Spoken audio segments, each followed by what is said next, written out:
Jadi satu, istighfar, akui kelemahan, jangan mengakui kelebihan. Satu. Yang kedua, mental memberi. Latihannya terpaksa ataupun tidak terpaksa, lakukan itu. Karena memberi pada hakikatnya, memberi orang lain pada hakikatnya memberi diri sendiri. Itu pasti. Itu pasti. Banyak kisah-kisah inspiratif yang menggambarkan itu semua. Kalau kita bakhil pada diri sendiri, ya orang lain ya berarti bakhil pada diri sendiri. Sudah jelas itu. Saya punya teman itu ke negeri dari kecil sampai pensiun. Ngerokok itu kalau mengeluarkan satu-satu. Karena takut diminta orang lain. Ya akhirnya dia tidak pernah berani ngambil rokoknya orang lain. Jadi gak enjoy, duduk di pos kamling mau ngerokok toleh. Temennya ngerokok dan mengeluarkan cuma satu-satu. Saking bakhilnya. Ya ternyata juga tidak terlalu kaya. Tapi ya biarin, karena itu pilihan mereka. Yang ketiga, mental umat Muhammad dan baginda Rasul yang Rasulullah itu diperlihatkan oleh Allah menjadi sosok pemimpin yang tidak punya istana, tidak punya tumpuan harta, juga tidak punya tumpuan ilmu. Ingat, baginda Rasul itu dijadikan pemimpin oleh Allah, sudah dipatok dua hal. Yang satu, menata perilaku umatnya, dan yang kedua, merahmati seluruh alam, umatnya ataupun tidak.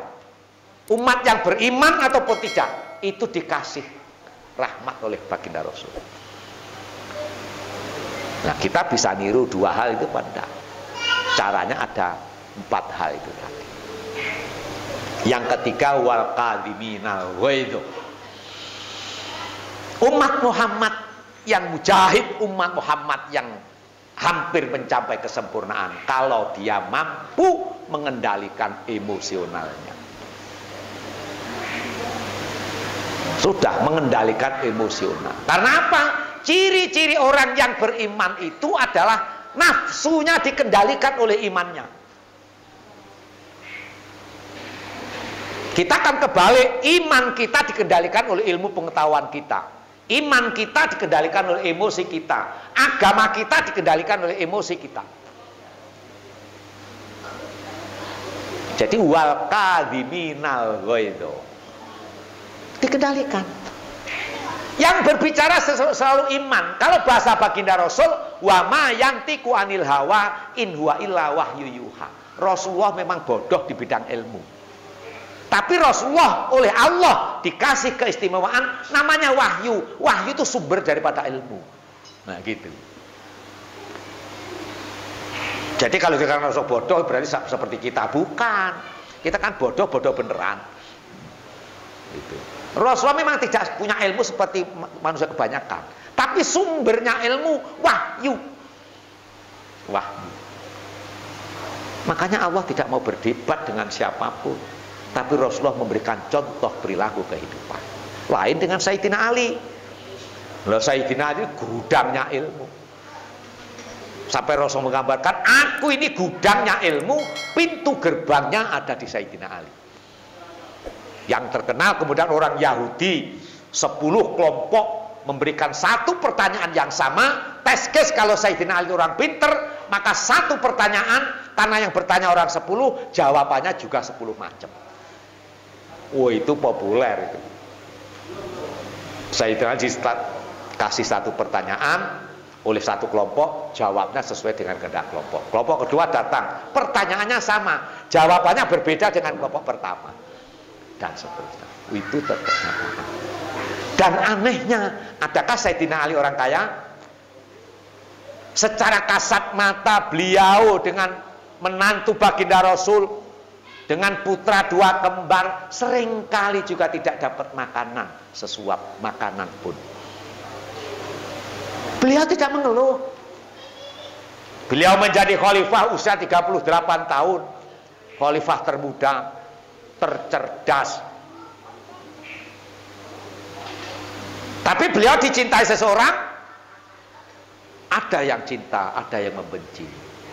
sampai akhir hayat beliau di tangan orang yang membencinya. Coba. Apakah berarti kalau kita dibenci orang berarti kita orang yang jelek, orang jahat? Belum tentu. Inilah keadilan cara berpikir yang dikendalikan oleh keimanan.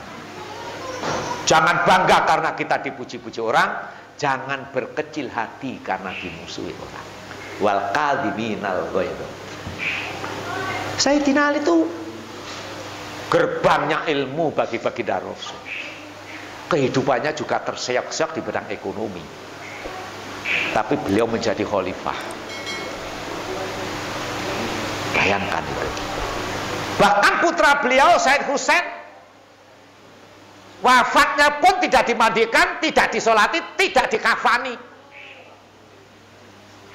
Itu Rasulullah sudah dikasih tahu Jibril sejak Sayyidatina Khadijah menjelang wafat.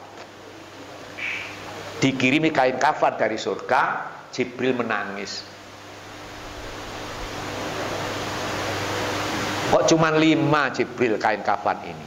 Sudah itu ada baginda Rasul, Sayyidina Khadijah, Ali Karnul Wajah, Fatimah atau Zahra, Hasan dan Husain. Tapi dari Allah kain kafan cuma 5. Jibril bercerita, wahai Muhammad kekasih Allah, cucumu yang satu nanti matinya tidak dikafani. Apakah berarti Said Husain hina? Dibuat mainan, dipenggal kepalanya di Karbala oleh sesama muslim. Apa berarti juga hina beneran? Tinggal kita milih. Seperti sekarang presiden kita dihina-hinakan oleh orang yang tidak senang, apa berarti hina beneran? Atau yang hina berarti mulia beneran? Tidak usah wal kadhiminal ghaidh. Kita tahan diri sendiri. Gak usah komentar, menambahi peliknya masalah itu sendiri. Itu sudah jelas bimbingan Al-Qur'an. Wah, kita ndak sok komentarnya. Wah, pekerjaannya cuma tukang mancing komentari presiden. Nah, gitu. Nah, kita kadang-kadang ya aneh memang. Bahkan itu wakil presiden Kiai Cap apa itu? Tidak punya pekerjaan sama sekali. Turun derajatnya. Astagfirullahaladzim. Sudahlah, kita wakil RT aja tidak bisa. Istighfarnya nanti posisinya di situ. Boleh kita melihat aib seseorang, boleh, tapi jangan kemudian terbiasa melontarkan aib kepada siapa. Oh, ini berat memang, berat. Karena apa? Seakan-akan ketika kita telah melontarkan aib seseorang, kita menjadi mulia. Dalam rumah tangga, waduh istri saya tuh gini. Cerita pada orang lain, geblek itu namanya. Karena apa? Menjadi aib seorang suami karena menjelek-jelekan istrinya sendiri. Wong tiap malam digerayang masih di orang lain. Nah ini kadang-kadang sikap beragama seperti itu. Wal kadhiminal ghaidh. Ayo kita belajar mengendalikan emosi. Bagaimana caranya?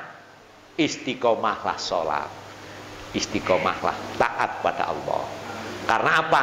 Setiap sholat pasti harus wudhu. Dan wudhu itu adalah cara Allah mendidik hambanya untuk membersihkan perbuatan-perbuatan yang tidak berguna, yang bersifat dosa-dosa kecil. Bukan sekedar masker saja, cuci tangan, wudhu itu sudah melebihi itu semua. Cuman karena ghirrah agama kita dengan emosional, jadi kacau semuanya. Ada aturan yang tidak pakai masker didenda 250.000. Di Lampung sekarang begitu, rame-rame protes, goblok polisi gue. Pemerintah tuh buyang, bikin aturan di Indonesia jangan begitu. Ya apa caranya? Yang pakai masker gaji 250.000, pakai semua nanti itu. Kalau yang tidak pakai didenda, tidak pakai semua, ngelawan. Sama dengan ada tutup ditulis tolong jangan dibuka, penasaran pengen buka terus. Maka tai kambing di dalamnya itu. Nah, itu ya. Ya memang mental kita apa? Tidak mampu mengendalikan emosi. Serba pengen tahu, serba, masya Allah, lupa. Ya. Yang terakhir, wal afina anin nas. Maklumlah dengan kejelekan dan kesalahan orang lain. Artinya apa? Kalau ada orang lain berbuat salah, oh saya juga pernah berbuat salah. Itu sederhana, bahasa agama itu sederhana, tetapi prakteknya berat. Orang sudah bertitel dikatakan ulama, sudah tokoh agama, kalau marah naudzubillah min dzalik, ngomongnya sembarangan. Coba. Jadi tidak jaminan. Titel kan dari orang per orang, tapi titel dari Allah itu yang mana?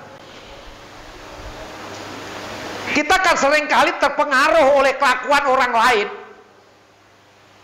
Kita tuh gampang dan enteng ketika berbuat baik dan diketahui orang lain, seneng gitu. Wah itu loh jangan. Ustadz percontohan itu, disiplin, seneng. Bayangkan ketika kita sholat sendiri dan berjamaah, rasanya kayak apa? Sholat sendiri cepet sembarangan, berjamaah lama gitu. Itu otomatis karena penyakit setan itu tidak akan pernah berhenti. Maka tadi pertama kembali istighfarlah. Sebaik apapun yang kita lakukan, masih terlalu banyak orang yang tidak menyenanginya. Gitu. Apalagi kita tidak baik, kan gitu.